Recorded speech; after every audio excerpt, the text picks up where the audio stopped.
മാന്യപ്രേക്ഷകർക്ക് നമസ്കാരം. തിരുവനന്തപുരം കോർപ്പറേഷനിൽ BJP അധികാരത്തിലെത്തിയ സമയം മുതൽ നിരന്തരം പണി കിട്ടിക്കൊണ്ടിരിക്കുന്നതിലെ പ്രധാനിയാണ് VK പ്രശാന്ത് MLA. വെറുതെ ഒന്നുമല്ല, കയ്യിലിരിപ്പ് കൊണ്ട് തന്നെയാണ് നിരന്തരം കിട്ടിക്കൊണ്ടിരിക്കുന്നത്. എവിടെയെങ്കിലും പോയിട്ട് ചൊറിയും. വലിയ അഹങ്കാരത്തില് ഇപ്പൊ അധികാരത്തിൽ വന്നവർക്ക് എങ്ങനെയാണ് ഭരിക്കേണ്ടത് എന്നൊക്കെ കൃത്യമായിട്ട് അറിയുന്ന ആളുകളാ. അവ എന്തെങ്കിലും പോയിട്ട് അനാവശ്യമായിട്ട് ചൊറിഞ്ഞാലേ അവര് നിയമപരമായിട്ട് തിരിച്ചടിക്കും. എവിടെ പോയി കൈവച്ചാലും ഇപ്പോ VK പ്രശാന്തിന്റെ മണ്ടക്ക് തന്നെയാണ് കിട്ടിക്കൊണ്ടിരിക്കുന്നത്. ഇപ്പൊ ലേറ്റസ്റ്റ് ആയിട്ട് VK പ്രശാന്ത് രംഗത്ത് വന്നത് നിങ്ങളൊക്കെ അറിഞ്ഞോ? കഴിഞ്ഞ ദിവസമായിരുന്നു. അദ്ദേഹത്തിന്റെ ഫേസ്ബുക്ക് പോസ്റ്റ് തന്നെ നേരത്തെ വായിച്ചേൽപ്പിക്കാം. ശാന്തി കവാടത്തിന്റെ ശോചനീയാവസ്ഥ പരിഹരിക്കുക.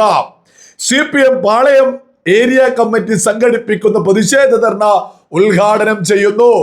25 വർഷമായി പ്രവർത്തിച്ചു വന്ന ശാന്തി കവാടത്തിന്റെ ശോചനീയാവസ്ഥ പരിഹരിച്ച് ആധുനികവൽക്കരിക്കുക. പരിസരവാസികൾക്ക് ഒട്ടേറെ ആരോഗ്യ പ്രശ്നങ്ങൾക്ക് കാരണമാകുന്ന പൊടിപടലവും വായുമലിനീകരണവും പരിഹരിക്കുക. ഇത് പരിസരവാസികൾക്ക് പലവിധ ആരോഗ്യ പ്രശ്നങ്ങൾ ഉണ്ടാക്കുന്നു. അറ്റകുറ്റപ്പണി ചെയ്യുക. ആവശ്യത്തിന് ജീവനക്കാരെ നിയമിക്കുക. പ്രവൃത്തി സമയം വർദ്ധിപ്പിക്കുക. നഗരസഭ ഭരണാധികാരികളുടെ അനാസ്ഥ ഉപേക്ഷിക്കുക. എനിക്ക് തോന്നുന്നത് CPIMന്റെ പാളയം ഏരിയ കമ്മിറ്റി മനഃപൂർവ്വം VK പ്രശാന്തിനെ തന്നെ വിളിച്ചു വരുത്തി ഉദ്ഘാടനം ചെയ്യിപ്പിച്ച് പണി കൊടുത്തതാണെന്നാണ് എനിക്ക് തോന്നുന്നത്.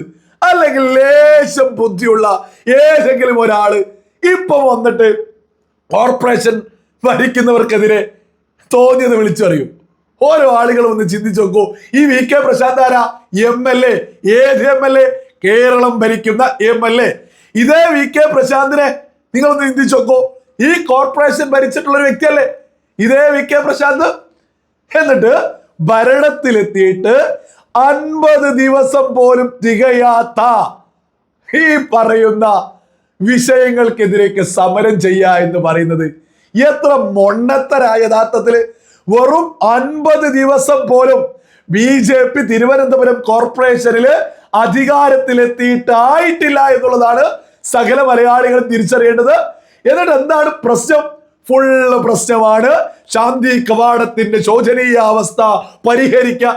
അവ ഈ ശോചനീയാവസ്ഥയിലേക്ക് എത്തിച്ചതാരാണ്? ഈ പറയുന്ന CPM തന്നെയല്ലേ. ഇവർ ആര്യ രാജേന്ദ്രൻ അല്ലായിരുന്നോ മുൻ മേയർ?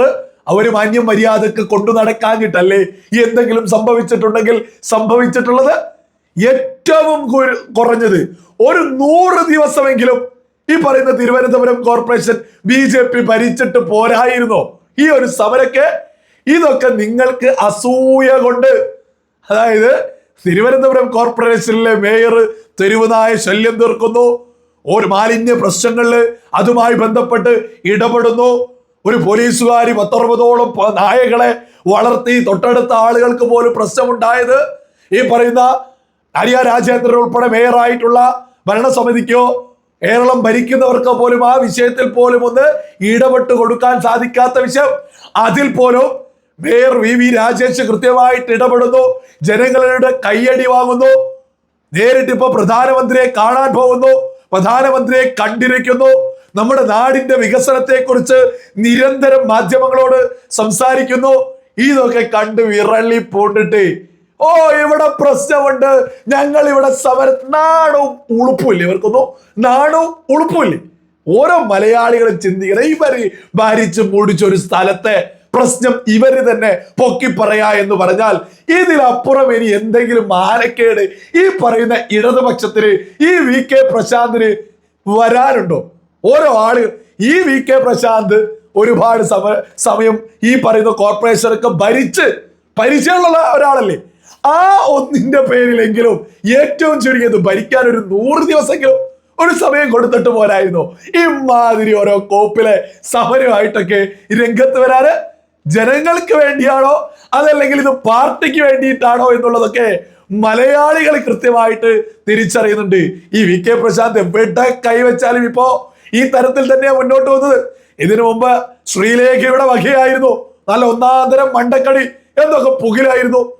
ഈ പറയുന്ന VK പ്രശാന്ത് നഗരസഭയുടെ തന്നെ ഒരു കെട്ടിടത്തില് വാർഡ് കൗൺസിലർക്ക് കൊടുത്തത് ടോയ്ലറ്റിലാണ്. ഈ പറയുന്ന ഫയലുകൾ വെക്കാൻ പോലും സൗകര്യം കൊടുത്തിട്ട് ഈ നഗരസഭയുടെ കെട്ടിടം യഥാർത്ഥത്തിൽ ആ ഒരു സൗകര്യം മൊത്തം MLA ഉപയോഗിച്ച് മുന്നോട്ട് പോവുക.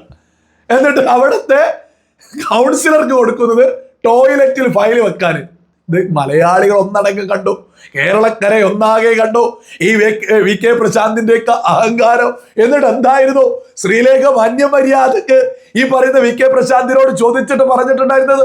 വളരെ മാന്യമായിട്ട് ഒന്ന് മാറിത്തരുമോ എന്ന് ചോദിച്ചതിന് പറയാ, അതായത് രാഷ്ട്രീയപരമായിട്ടും നിയമപരമായിട്ടും ഞാൻ ഇതിനെ നേരിടും, ഞാൻ വാടക കൊടുക്കുന്നുണ്ട്, ഇത് നഗരസഭയുടേതാണെങ്കിലും MLAക്ക് ഇവിടെ ഇരിക്കാം. എന്തൊക്കെ കൗൺസിലർക്ക് ഇരിക്കാൻ സീറ്റ് കൊടുക്കാതെ കൗൺസിലർക്ക് ഈ പറയുന്ന ബാത്റൂമിൽ ഫയല് വെക്കാനുള്ള സ്ഥലമുള്ളൊരു ഒരു രീതി കേരളക്കര തന്നെ കണ്ടില്ലേ? VK പ്രശാന്തിന്റെ അഹങ്കാരം കൊണ്ട് ഒടുവിൽ എന്താ സംഭവിച്ചത്? ഇതേ VK പ്രശാന്ത് തന്നെ മാധ്യമങ്ങൾക്ക് മുന്നിലേക്ക് എത്തുന്നു, ഞാൻ ഇവിടെ നിന്ന് മാറിപ്പോവുകയാണ്, ഞാനൊരു പ്രശ്നത്തിനുമില്ല. ഇതല്ലായിരുന്നു ശ്രീലേഖ മാന്യമര്യാദക്ക് ഈ പറയുന്ന VK പ്രശാന്തിനോട് ചോദിച്ചിട്ടുണ്ടായിരുന്നത്? ഇല്ല, അഹങ്കാരത്തിന്റെ പേരിൽ രാഷ്ട്രീയപരമായിട്ടും നിയമപരമായിട്ടും ഞങ്ങൾ നേരിടുമെന്നൊക്കെ പറഞ്ഞത് കേരളക്കര ഒന്നടങ്കം കേട്ടതാ. അതേ VK പ്രശാന്തിന്റെ അടുത്ത അവതരണമാണ് നമ്മളിപ്പോ കണ്ടത്. വലിയ ശോചനീയാവസ്ഥയാണ്. ഏത് നഗരസഭയ്ക്ക് ഏത് വിഷയത്തില് ശാന്തി കവാടമൊക്കെയായി ബന്ധപ്പെട്ട് ശോചനീയാവസ്ഥയോ അത് പരിഹരിക്കണം. ആര്യ രാജേന്ദ്രന്റെ വീട്ടിലേക്ക് നടത്തണം.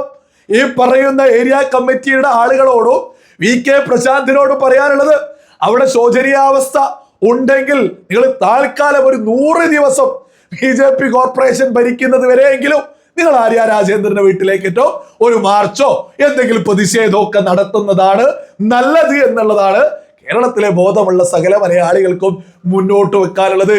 ഏതായാലും ഇടതുപക്ഷം വ്യക്തമായിട്ട്, അതായത് അടിത്തട്ട് മുതൽ കൃത്യമായിട്ട് ഇടതുപക്ഷത്തിന് കേരളത്തിന്റെ പൾസ്, പ്രത്യേകിച്ച് തിരുവനന്തപുരം കോർപ്പറേഷനിലെ ജനതയുടെ പൾസ് മനസ്സിലാക്കിയിട്ട് വെപ്രാളത്തിൽ BJPക്കെതിരെ, തിരുവനന്തപുരം കോർപ്പറേഷനെതിരെ എന്തെങ്കിലും ഒന്ന് പറയാൻ വേണ്ടിയിട്ട് ചാടി വീണതാ.